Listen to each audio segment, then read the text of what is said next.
Devocionais de fé, esperança e amor.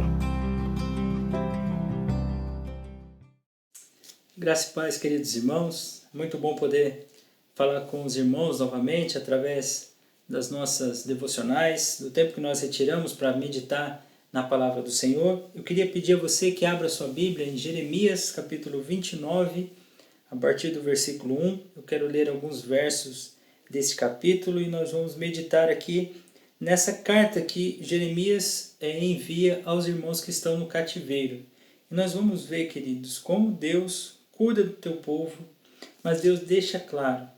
É importante nós entendermos que Deus é o Deus da verdade, Ele é a verdade. Então nós precisamos ver como Deus cuidou do seu povo, ainda que a situação, ainda que a circunstância se mostre adversa. Então, Jeremias capítulo 29, a partir do versículo 1. Eu vou ler a minha tradução, revista atualizada, eu peço que os irmãos acompanhem, por favor. São estas as palavras da carta que Jeremias, o profeta, enviou de Jerusalém ao resto dos anciãos do cativeiro, como também aos sacerdotes, aos profetas e a todo o povo que Nabucodonosor havia deportado de Jerusalém para a Babilônia. Depois que saíram de Jerusalém, o rei Jeconias, a rainha-mãe, os oficiais, os príncipes de Judá e Jerusalém, e os carpinteiros e ferreiros. A carta foi mandada por intermédio de Elasa, filho de Safã, e de Gemarias, filho de Ilquias, os quais Zedequias, rei de Judá, tinha enviado à Babilônia, a Nabucodonosor, rei da Babilônia, e dizia: Assim diz o Senhor dos Exércitos, o Deus de Israel, a todos os exilados que eu deportei de Jerusalém para a Babilônia. Edificai casas, habitai nelas, plantai pomares e comei o seu fruto, tomai esposas e gerai filhos e filhas, tomai esposas para os vossos filhos, e dai as vossas filhas a maridos, para que tenham filhos e filhas. Multiplicai-vos aí, e não vos diminuais. Procurai a paz da cidade para onde vos desterrei, e orai por ela ao Senhor, porque na sua paz vós tereis paz. Porque assim diz o Senhor dos Exércitos, o Deus de Israel: Não vos enganem os vossos profetas que estão no meio de vós, nem os vossos adivinhos, nem deis ouvidos aos vossos sonhadores, que sempre sonham segundo o vosso desejo. Porque falsamente vos profetizam eles em meu nome, eu não os enviei, diz o Senhor. Assim diz o Senhor: Logo que se cumprirem para a Babilônia 70 anos, atentarei para vós outros e cumprirei para convosco a minha boa palavra, tornando-vos a trazer-vos para este lugar. Até aqui. Queridos, olha que como é importante nós entendermos o contexto em todas as vezes que nós vamos estudar a palavra do Senhor. E aqui, nessa carta, como nós vamos entender qual que foi o foco dessa carta, para quem que ela foi direcionada. Nós temos a informação direto ali que ela foi direcionada aos exilados. Aqui, queridos, quando nós lemos no versículo 2, que depois que saíram de Jerusalém, o rei Jeconias, aqui nós estamos aqui no penúltimo rei de Judá, ainda como nação ali, na terra de Jerusalém. E aqui Jeconias, ele é levado para a Babilônia, ele se rende, ele se torna rei somente durante 3 meses, mas não, alguns reis tentaram resistir, a não ser servo da Babilônia. No caso de Jeconias, ele foi levado para a Babilônia e Zedequias ficou no seu lugar. Então, Jeconias foi levado para a Babilônia em 597. A Babilônia já havia cercado Jerusalém em 605. Então vamos entender. Em 605, a Babilônia já havia levado alguns de Jerusalém. Em 597, ela leva outros. Em 605, nós temos ali Daniel, Misael, Ananias e Azarias. Daniel e seus amigos são levados na primeira deportação. Na segunda, em 597, nós temos Ezequias. Ezequias foi levado na segunda Ezequiel foi levado na segunda deportação em 597. Então, este é o momento, 597, que essa carta é enviada aos irmãos que estão exilados, ao povo de Deus que estão exilados no cativeiro. E a carta foi mandada por intermédio de Elasa, né, filho de Safã, e de Gemarias, filho de Ilquias, os quais Zedequias, rei de Judá, tinha enviado à Babilônia, Nabucodonosor. Zedequias foi colocado pelo rei da Babilônia para ficar como o rei de Judá, né? Ele era submisso, né, vamos dizer assim. Ele estava debaixo do governo da Babilônia. Então Zedequias ficou em Judá, né? E tinha ali esse relacionamento com a Babilônia. Isso, lembrando, 597. O que Deus diz ao povo? Versículo 4. Isso é importantíssimo nós prestarmos atenção. Assim diz o Senhor dos Exércitos, o Deus de Israel, a todos os exilados que eu deportei, que eu removi. O significado dessa palavra para nós entendermos. Eu mandei de Jerusalém para a Babilônia. O povo teria como claro aqui, aquela leitura que eles fariam, aquela leitura que eles tinham desta carta, ou seja, Deus estava deixando claro para o povo, foi Ele que removeu o seu povo de Jerusalém para a Babilônia. Deus permitiu que os babilônios fossem e cercassem a cidade e levassem o povo cativo. Deus deportou o povo. Então, diante daquela situação difícil, como eu disse a você, a primeira cerco de Jerusalém, em 605, se essa mensagem é 597, nós temos aí 8 anos em que o povo já está vivendo, parte do povo já está vivendo cativo na Babilônia. E aqui Deus diz que foi Ele que desterrou, né, que removeu o povo para a Babilônia. Então eles recebem aquela mensagem. Então Jeremias já havia alertado o povo que isso iria acontecer, que eles iriam cumprir os 70 anos, e foi o que nós lemos ali. E por que essa carta chegou nesse momento? Porque nós vemos, queridos, e na continuidade do capítulo 29, nós vemos que havia mensagem ali que não seria esse o tempo, que iria passar rápido, que não era bem assim, que eles estavam, os sonhadores que falavam de acordo com os seus sonhos, aqueles falsos, aqueles falsos profetas, aqueles que estavam profetizando falsamente, como diz o versículo 9, em nome de Deus, Deus fala que Ele não enviou essas pessoas. Por quê, queridos? Porque no versículo 10, o que Deus diz? Olha que importante. Assim diz o Senhor, logo que se cumprirem para a Babilônia 70 anos. Ou seja, 70 anos eles iriam ficar cativos. 70 anos a Babilônia iria dominar sobre Judá. Então esse era o tempo. Então o que Deus diz? Atentarei para vós outros e cumprirei para convosco a minha boa palavra, tornando a trazer-vos para este lugar. Então, o fato deles estarem na Babilônia foi Deus que removeu, versículo 4.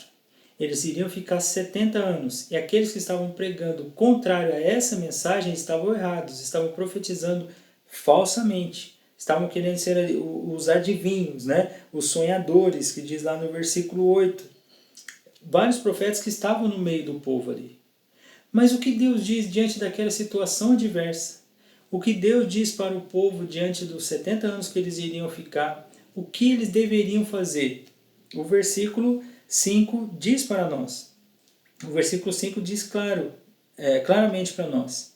Edificai casas, ou seja, habitai nelas, plantai pomares, comei o seu fruto, tomai esposa, gerai filhos e filhas, ou seja, vivam a vida de vocês na circunstância onde vocês estão, glorifiquem ao meu nome, não é para diminuir, ou seja, é para ter filhos, então vocês vão casar-se, dar-se em casamento, vocês vão plantar os pomares, vocês vão edificar casas, vocês vão morar nessas casas, e no que depender de vocês, vocês vão ter paz com essa nação. É isso que vocês vão fazer. Então, queridos, nas circunstâncias adversas que Deus permite que nos aconteça, o que é importante para nós entendermos? Que Deus continua no controle. Eu e você precisamos ter como certo que se Deus nos colocou em determinada situação, é porque nós devemos confiar nele e continuar vivendo a nossa vida como servos do Senhor. Uma vida reta diante do Senhor. O que ele disse para o povo? Não diminuam, multipliquem-se, casem-se,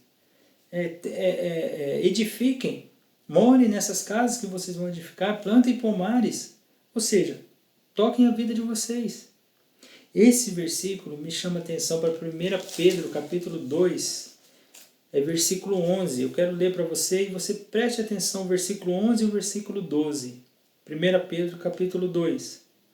Amados, exorto-vos como peregrinos e forasteiros que sois.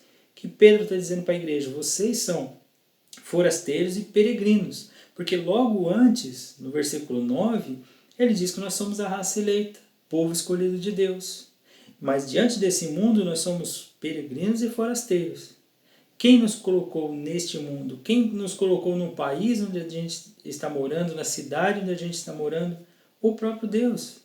Agora nós entendemos que diante desse mundo nós somos peregrinos e forasteiros. E a vos abstedes das paixões carnais. Se abstenham disso. Que fazem guerra contra a alma. Agora, qual que deve ser o procedimento de vocês, que são forasteiros e peregrinos nesse mundo? Vocês mantenham exemplar o vosso procedimento no meio dos gentios, para que naquilo que falam contra vós outros, como de malfeitores, observando-vos em vossas boas obras, glorifiquem a Deus no dia da visitação.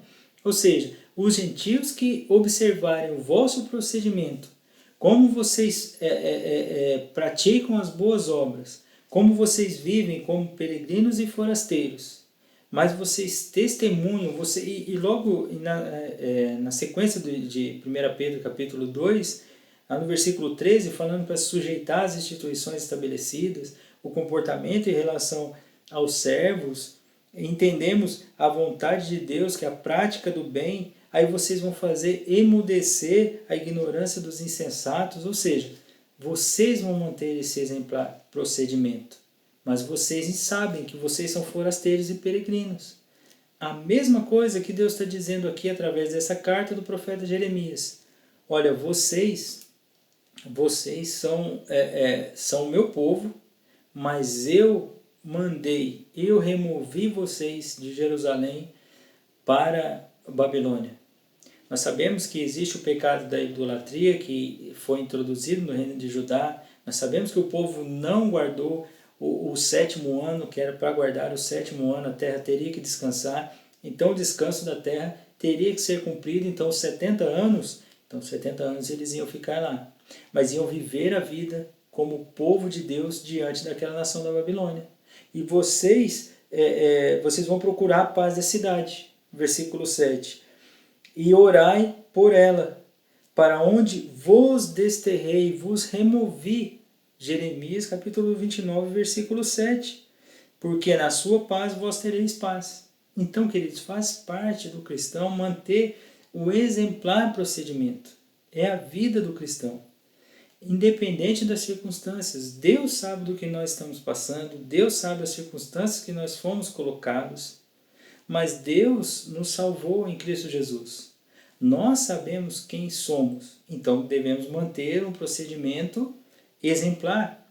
Devemos viver a nossa vida, edificar, plantar, casar, dar-se em casamento, termos filhos, ter paz aonde nós estivermos. Isso faz parte do cristão. Isso faz parte do caráter do cristão.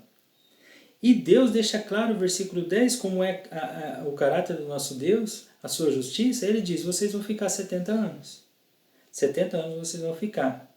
Mas algo, queridos, que para nós deve ficar claro, versículo 11 do capítulo 29 de Jeremias. Olha só, eu é que sei que pensamentos tenho a vosso respeito, diz o Senhor. Quais são os pensamentos de Deus? Pensamentos de paz e não de mal, para vos dar o fim que desejais. Então, qual que era o desejo? Voltar para a cidade. Nós temos o Salmo que diz que o povo chorava, né, quando lembrava de Sião, lá nas margens do rio da Babilônia, Então, eles desejam voltar, desejam viver como nação, se submeter a Deus, os 70 anos seriam cumpridos. E é interessante que eles foram levados cativos e Deus diz que tem pensamento de paz para eles, e não de mal. Então me invocareis. Ainda que o povo estava distante e rebelde diante do Senhor, o que Deus diz? Vocês vão me invocar, passareis a orar a mim e eu vos ouvirei. Olha a misericórdia do Senhor, queridos. Deus sabe que nós somos pecadores. Deus sabe que o pecado está diante de nós e muitas vezes nós pecamos, por isso que nós devemos confessar os nossos pecados e orar a Deus. Essa é a vida do cristão. Às vezes, queridos, a ansiedade toma o nosso coração de uma forma errada. A nossa inconformidade beira a rebeldia, mas isso está errado. Se nós lemos capítulo 29 de Jeremias, Deus vai condenar aqueles que estão pregando falsamente. Mas o que é a justiça de Deus? Os 70 anos serão cumpridos. Mas os pensamentos de Deus é pensamento de paz. Ainda que nós não entendamos muitas vezes. Ainda que muitas vezes não pareça para nós pensamentos de paz. Imagina para aqueles que estavam ouvindo aquilo, vivendo 8 anos no cativeiro, e entender que Deus tem pensamento de paz? Sim, Deus tem pensamento de paz. Buscar-me-eis, olha a restauração que Deus faz diante do povo. Buscar-me-eis e me achareis quando me buscardes de todo o vosso coração. Sereis achado de vós, diz o Senhor, e farei mudar a vossa sorte. Congregar-vos-ei de todas as nações e de todos os lugares para onde vos lancei, diz o Senhor, e tornarei a trazer-vos ao lugar de onde vos mandei para o exílio. Ou seja, Deus, nós devemos confiar porque Ele restaura. Ele cuida de nós. Ele sabe quem somos. E Deus é o Deus de amor. Deus é amor. Então nós precisamos entender, queridos, que Deus, os pensamentos de Deus são mais altos que os nossos pensamentos. Isaías diz isso. O povo estava fazendo ajuntamento solene no próprio livro de Isaías, no capítulo 1, e Deus estava virando o rosto.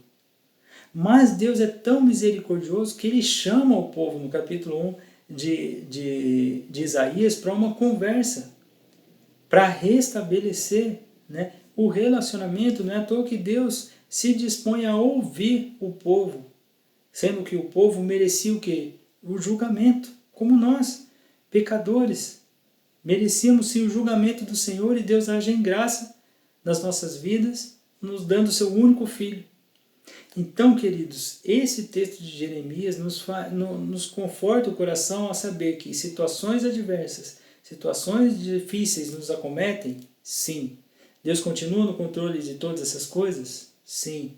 Que nós vemos lá, na segunda deportação, o povo já vivendo no cativeiro, vem uma mensagem do Senhor: vocês ainda vão ficar, vocês vão ter que permanecer aí os 70 anos, mas o meu pensamento é de paz, então vivam de maneira digna aí, edifiquem, casem-se, deem-se em casamento, busquem a mim. Queridos, que essa palavra fique para nós. Entendemos que diante das circunstâncias que nós passemos, estamos passando, ou vamos passar futuramente, entendamos que Deus está no controle dos tempos e épocas. Deus está no controle de todas as coisas, de todas as circunstâncias. Confiemos no Senhor. O pensamento do Senhor é mais alto do que os nossos pensamentos. O que Deus deseja de nós? Temos o coração quebrantado e contrito. O que Deus deseja de nós? Que vivamos, né, com exemplar procedimento. Cuidado com a ansiedade, cuidado com a rebeldia, cuidado com a revolta. Isso não faz parte do povo de Deus. Não é à toa que eles estavam no cativeiro e Deus diz: ore por essa nação. Mantenham a paz. Vivam como cristãos. Vivam como povo meu, como meus servos aí na Babilônia. Que nós entendamos isso. Nós estamos passando por momentos difíceis, que nós não entendemos muitas coisas, que nós ficamos em dúvida, que nós entendemos isso e é difícil enxergar um pensamento de paz diante disso que está acontecendo. Queridos, Deus permitiu que isso acontecesse na nossa vida hoje. Deus permite que coisas ruins aconteçam? Permite, para nos ensinar, para cuidar de nós, para que nós entendamos a dependência do Senhor. Louvado seja o Senhor por essa palavra. Que você medite e saiba que viver mantendo um exemplar procedimento, vivendo a sua vida como cristão, fazendo as coisas neste mundo que você é forasteiro e peregrino, sabendo que um dia tudo será restaurado. Nós viveremos na presença do Senhor. Isso é o desejo que eu tenho, é o desejo que você tem. Essa é a promessa do Senhor. De um dia não estarmos mais na presença do pecado. Mas enquanto estivermos nesse mundo que jaz no maligno, enquanto estivermos na presença do mal, na presença do pecado, na presença da maldade, na presença das coisas ruins que nos acometem, confiemos no Senhor, sabendo que Deus está no controle de todas as coisas. Amém? Louvado seja o Senhor. Vamos orar, queridos. Senhor Deus, obrigado, Pai. Obrigado por esse tempo, obrigado por esse texto de Jeremias 29. Que possamos, Senhor Deus, confiar no Senhor, que confiemos no Senhor, Senhor Deus. Que vivamos a nossa vida mantendo, Senhor Deus, um exemplar procedimento. Para que ao verem, Senhor Deus, que as pessoas ao verem as nossas boas obras glorifiquem ao Senhor. Para que o nome do Senhor seja glorificado. Senhor, eu agradeço ao Senhor, Senhor Deus, porque nós podemos recorrer a Ti. Eu agradeço ao Senhor porque no mundo de desesperança nós temos a esperança que é o Senhor. Louvado seja o Senhor, Senhor Deus. Cuida dos meus irmãos, Senhor Deus. Cuida dos filhos do Senhor espalhados diante desse mundo, Senhor Deus. Cuida para que os corações possam confiar dia a dia no Senhor. Obrigado, Deus, por mais esse tempo. Nós te louvamos em nome de Jesus. Amém. Obrigado, irmãos. Obrigado por estar acompanhando essa nossa devocional. Isso é muito bom para você, para nós, nos alimentarmos da palavra do Senhor. Fiquem firmes, confiando no Senhor. Deus está no controle de todas as coisas. Um forte abraço a todos. Fiquem na graça e na paz do nosso Senhor Jesus Cristo. Amém. A Palavra de Deus, pelo Presbitério da Igreja Batista Parque Industrial, São José dos Campos.